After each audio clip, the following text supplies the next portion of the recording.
Welcome, everyone. I am absolutely thrilled to have you here for this explainer. Today, we're bringing you a highly practical, deeply engaging guide to the global electric vehicle revolution.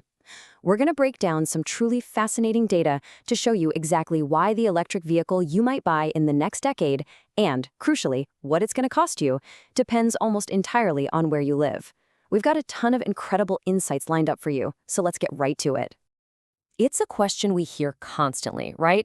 I mean, if you just read the headlines, you'd probably think there's this single universal global race toward one universal electric car. But honestly, that's a total myth. What does this transition really mean for your daily commute, your wallet, and your local power grid? Well, the reality is that the shift away from fossil fuels isn't just about swapping out the engine in our cars. It's literally the most significant industrial reconfiguration of the 21st century, and it's playing out very, very differently depending on where you look on the map. So, here's our roadmap for today.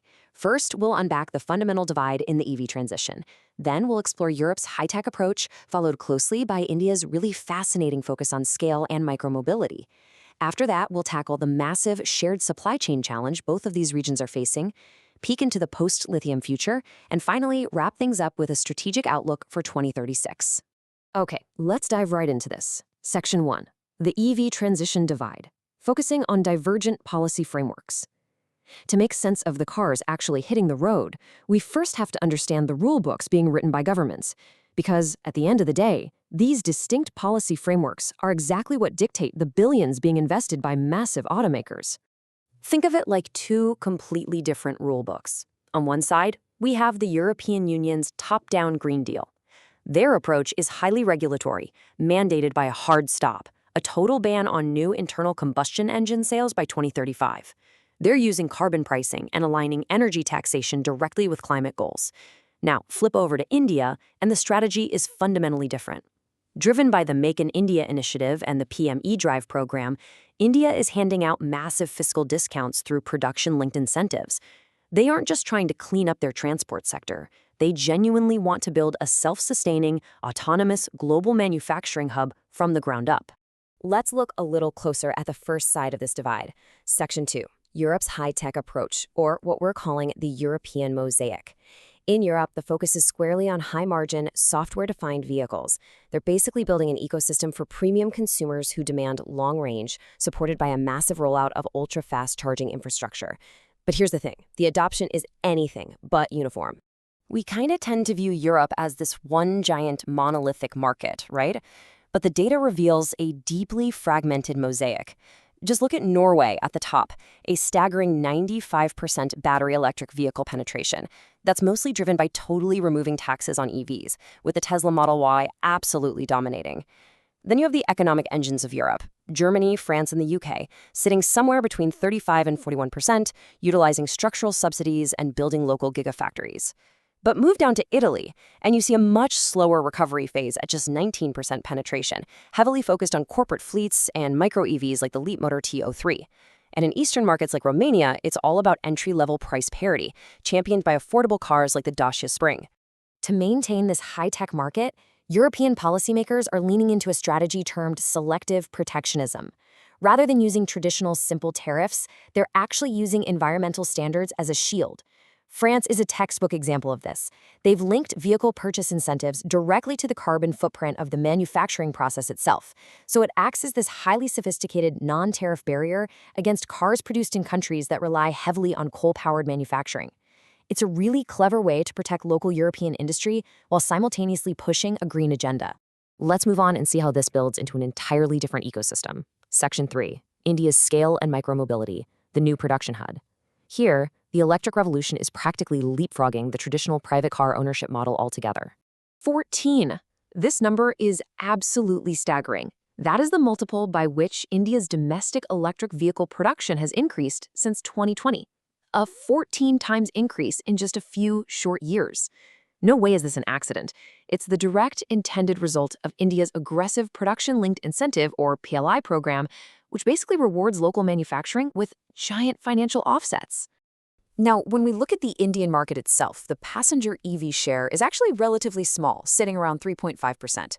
But within that space, models like the Tata Punch EV and the Mahindra 9S are absolutely crushing it. Why? Because they're compact, they're purpose-built for incredibly dense urban traffic, and most importantly, they hit a highly affordable sub €15,000 price point. But you know what? The real story of Indian mass electrification isn't cars at all. It is the massive shift happening in two- and three-wheelers, which are the true backbone of their urban transit. And this brilliantly illustrates how India is solving a major local challenge. Because of the sheer density of Indian cities and the fragility of the local power grids, relying entirely on the European model of plug-in ultra-fast chargers just isn't feasible. It wouldn't work. Instead, they're prioritizing battery swapping for their commercial and micromobility fleets. Drivers can just exchange a depleted battery for a fully charged one in a matter of minutes.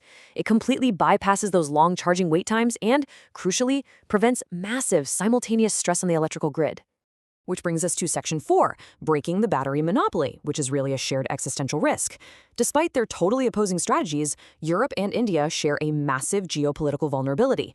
They both desperately need batteries, and right now they simply don't control the supply. Now, what's really interesting here is the sheer scale of the monopoly we're dealing with.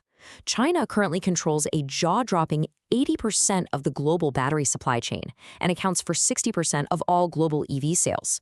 For both European and Indian policymakers, this is a terrifying strategic choke point. The entire future of their domestic transport and energy security is currently reliant on an external actor.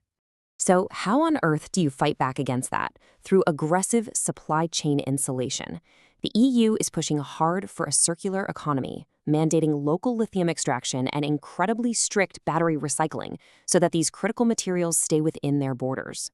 India, meanwhile, is deploying those massive PLI tax discounts to force the localization of cell manufacturing, pairing it up with a sprawling rollout of 70,000 charging stations. Both regions are fiercely trying to de-risk this transition and ensure their institutional investments remain secure. To truly break free from this bottleneck, however, requires looking beyond current technology. Section 5, the post-lithium future, and the urgent need for diversifying energy. This right here is the race for technological R&D, a quest to secure sovereign economic survival for the long haul by diversifying the very chemistry of how we store power. Both Europe and India are pouring investments into alternative chemistries that leverage much more abundant, locally available materials. Sodium-ion batteries are a massive focus right now.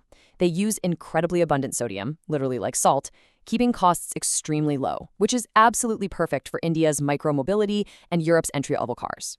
Then there's solid-state technology, which promises much higher energy density and unparalleled safety, making it the absolute holy grail for European luxury and performance segments.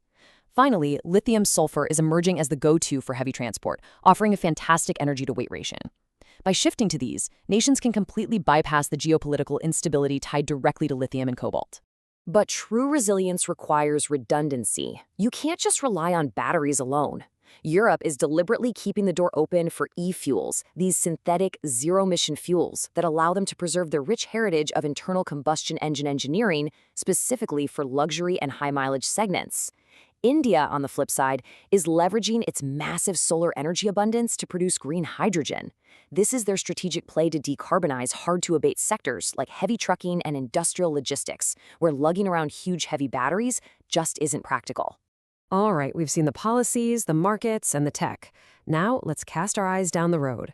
Section 6, the 2036 Strategic Outlook and the Path to Parity. Both regions are staring down an incredibly ambitious target of 90% electrification over the next 10 years. But what does actual success look like? Here is the bottom line. The crucial point to understand is achieving price parity in a post-subsidy world. State aid just can't last forever.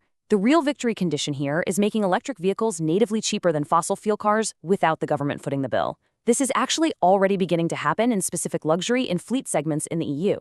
And for India, thanks to the massive scale generated by their localized production, true mass market price parity is projected to hit somewhere between 2028 and 2030. Ultimately, the goal isn't just about reducing emissions. It's a high-stakes race for economic sovereignty. The true winners of 2036 will be the regions that can build completely autonomous, self-sustaining value chains from the raw materials dug out of the earth all the way to the smart grid. So, who's it going to be? Will it be Europe's high-tech circular model or India's incredible scale and micromobility? I want to warmly thank all of you focused learners for tuning into this explainer today. Your curiosity is exactly what drives this transition forward. Keep exploring, keep questioning, and stay fascinated by the mobility revolution. We'll see you next time.